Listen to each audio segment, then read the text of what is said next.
آج عوام الناس کی اکثریت یہ سمجھتی ہے کہ جو صاحب کرامت و کرامتیں دکھائیں وہ اللہ کے ولی ہے. یہ بات بھی بالکل غلط ہے. کرامت اگر کوئی نہ دکھائے تو کیا وہ اللہ کا ولی نہیں ہو سکتا؟ یہ یاد رکھے، کرامت ولی کی پہچان نہیں ہے، کرامت ولی کی علامت نہیں ہے. ہاں، اس کے وجود سے کرامات کا ظہور ہو سکتا ہے، ہم کرامت کے قائل ہیں، بلکہ من حیث الکرامت، کرامت کا انکار کفر ہے، اور وہ کرامتیں جو قرآن مجید کے اندر بیان کی گئی ہے ان کا انکار بھی کفر ہے. کرامت کی ہم منکر نہیں، اولیاء کی کرامات ہیں. کرامت دکھانا یہ اللہ کے ولی پر لازمی نہیں ہے، اور نہ ہی کرامت اس کی علامت ہے. کرامت کیا ہے؟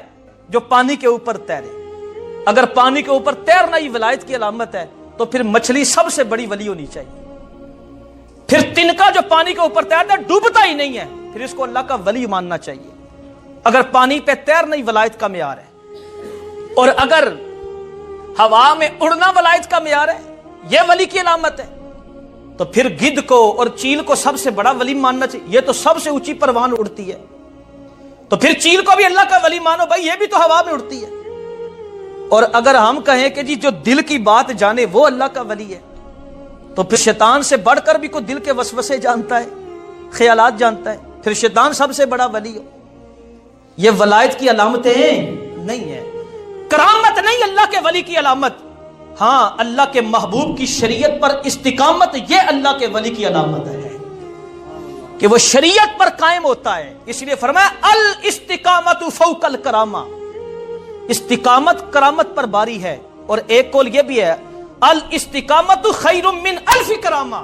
حضرت با یزید بستامی کوئی آپ کے پاس مرید ہونے کے لیے آیا، چند دن آپ کے پاس ٹھہرا، ٹھہرنے کے بعد اس نے ظاہر نہ کیا میں مرید ہونا چاہتا ہوں، واپس جانے لگا.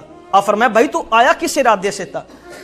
کہنے لگا حضرت جی میں نے آپ کا بڑا نام سنا، میں آپ کا مرید ہونے آیا تھا. تو آپ نے فرمایا تو مرید ہوا نہیں.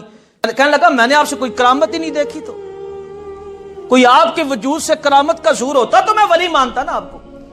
آپ نے پھر اس کو سمجھایا بیٹا ولی کی پہچان کرامت سے نہیں کرنا، بلکہ رسول اللہ کے دین پر استقامت سے کرنا ہے.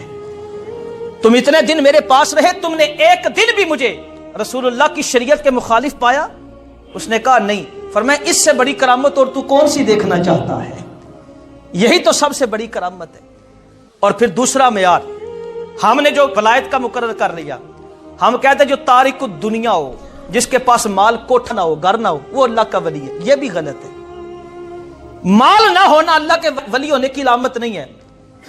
حضرت سلیمان علیہ السلام کے پاس کتنا مال تھا، حضرت عثمان غنی کتنے مالدار تھے، حضرت عبد الرحمن بن عوف صحابہ میں سب سے بڑے مالدار تھے، اور حضرت مولانا جلال الدین رومی بہت بڑے صاحب ثروت تھے، حضور غوث الاعظم خود بڑے امیر تھے. کیا یہ اللہ کے ولی نہیں؟ بلکہ یہ تو ولی گر ہیں، یہ تو ولی بنانے والے ہیں، یہ تو نظر ڈالتے ہیں، ولایت کا درجہ دے دیتے. یہ ولی نہیں، یہ تارک الدنیا نہیں ہے. ان کے گھر بھی تھے، ان کے پاس مال بھی تھا. کتنے سنیاسی جوگی ہندو ایسے گزرے ہیں جو تارک الدنیا ہیں. کیا وہ اللہ کے ولی ہم ان کو مانے؟ تارک الدنیا ہونا بھی یہ ولایت کی علامت نہیں ہے. ولی وہ ہے کہ جس کے سینے کے اندر ایمان کامل ہوتا ہے اور تقوی کے ساتھ اس کی زندگی عبادت ہوتی ہے، اس کی زندگی کے شب و روز اللہ کی عبادت میں گزرتے ہیں. امر بالمعروف و نہی عن المنکر کی اس کی زندگی ہوتی ہے. اس کی زندگی نہایت ہی احتیاط سے گزرتی ہے، ستھری اور پاکیزہ زندگی ولی کی ہوتی ہے. وہ لالچی نہیں ہوتا، وہ ہوس زدہ نہیں ہوتا، وہ متمرد سرکش نافرمان نہیں ہوتا، اللہ اور اس کے رسول کے احکامات کو پامال کرنے والا نہیں ہوتا. اس کے اندر کینہ، بغض، حسد، کوئی یہ جرم نہیں پایا جاتا. اس کی زندگی خوبصورت خوشبودار ہوتی ہے، اس کی زندگی پاکیزہ ہوتی ہے. وہ 5 وقت کا نمازی ہوتا ہے، وہ روزے رکھنے والا، اللہ اور اس کے رسول کے حق ادا کرنے والا، وہ مخلوق خدا پر شفقت کرنے والا ہوتا ہے. اگر آپ دیکھنا چاہیں ولی کو تو اس کے اندر 2 چیزیں جو صوفیاء نے بیان فرمائی، التعظیم لامر اللہ والشفقۃ علی خلق اللہ. وہ اللہ کے حکموں کی تعظیم کرنے والا ہے، مخلوق خدا پر شفقت کرنے والا.